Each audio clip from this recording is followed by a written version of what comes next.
Hi my name is Rishabh and हम करेंगे इस वीडियो में question number 1.13। Pressure is determined as force per unit area of the surface. The SI unit of pressure pascal is as shown below. 1 pascal is equal to 1 newton metre minus 2। इस तरीके से होता है, हमको दिया भी है। If the mass of air at sea level is this 1034 gram per centimetre square, calculate the pressure in pascal. हमको प्रेशर को कैलकुलेट करना है इन पास्कल। तो सबसे पहले प्रेशर का हम लोग लिख देंगे कि प्रेशर क्या होता है हमारा, force per unit area. Pressure होता है हमारा force per unit area. Then force क्या होता है हमारा, mass into gravity which is 9.8, ठीक है ना, और पर यूनिट एरिया, ठीक है ना, पर यूनिट एरिया होता है, राइट। तो मास मेरे को कितना दिया है यहाँ पे, 1034 gram per centimetre square multiply by 9.8 metre second minus 2 divide by per unit area, divide by per unit area. यहाँ पे ये पर यूनिट एरिया ही दिया हुआ था, ठीक है ना। तो मैं इसको सेंटीमीटर स्क्वायर पर यूनिट एरिया इस तरीके से ले लेता हूं, क्योंकि मेरे को ये गिवन था इस तरीके से, है ना, ग्राम पर सेंटीमीटर स्क्वायर, ये एरिया का दिया हुआ है। मास तो हमारा खाली ग्राम्स में होता है, तो इस तरीके से दिया था। अब मेरे को क्या करना पड़ेगा, पास्कल बनाना पड़ेगा। पास्कल बनाने के लिए मैं क्या करूंगा, पहले इस ग्राम को किलोग्राम में कन्वर्ट करूंगा, ठीक है ना। ग्राम को करूंगा मैं किलोग्राम में कन्वर्ट, तो किलोग्राम में कन्वर्ट करूंगा तो ये बनेगा 1.034।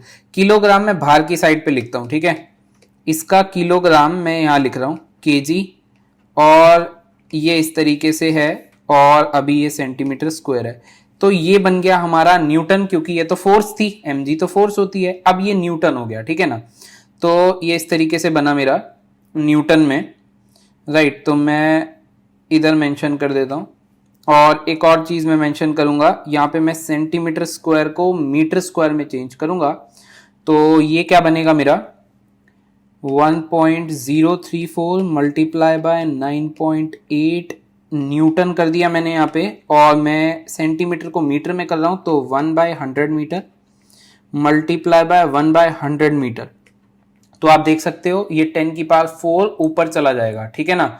तो मैं एक बार दोबारा से इसको मेंशन कर देता हूं, और मेरे पास जगह थोड़ी सी कम है, तो मैं थैंक यू वाला पेज पहले आ गया, ऊपर ही डाल देते हैं, कोई बात नहीं। 1.034 मल्टीप्लाई बाय 9.8 मल्टीप्लाई बाय 10 की पावर 4 न्यूटन मीटर माइनस 2, ठीक है। क्या आ गया, न्यूटन मीटर माइनस 2, ठीक है ना, समझ रहे हो आप लोग। तो ये क्या चल रहा है, आपका प्रेशर चल रहा है। तो ये आ गया प्रेशर इन पास्कल, क्योंकि न्यूटन मीटर माइनस 2 आपका था पास्कल में। तो ये सब हम जो कहानी कर रहे थे, ये जो आंसर बना, मेरा आंसर कुछ इस प्रकार से बनेगा, 1.01332 इंटू 10 की पावर 5।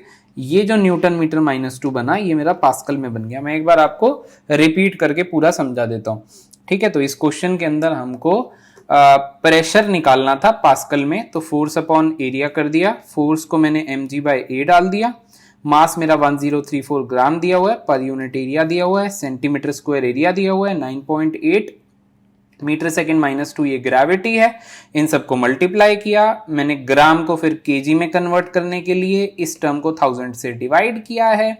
सेंटीमीटर स्क्वायर आपको नीचे दिख रहा है, वो मेरे को मीटर में करना पड़ेगा, क्योंकि न्यूटन के साथ मीटर माइनस 2 था। वो मैंने आपको इस तरीके से यहाँ पे करके दिखाया, थोड़ा सा घुमा दिया है आपको स्पेस के कारण, ठीक है ना।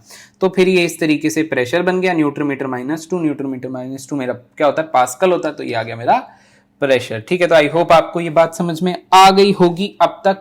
अगर अभी तक भी बने हुए हो तो प्लीज एक कमेंट जरूर ड्रॉप कर देना, और लाइक तो बनता है। फिर मिलते हैं नेक्स्ट वीडियो में। Thank you so much for watching, have a great day ahead.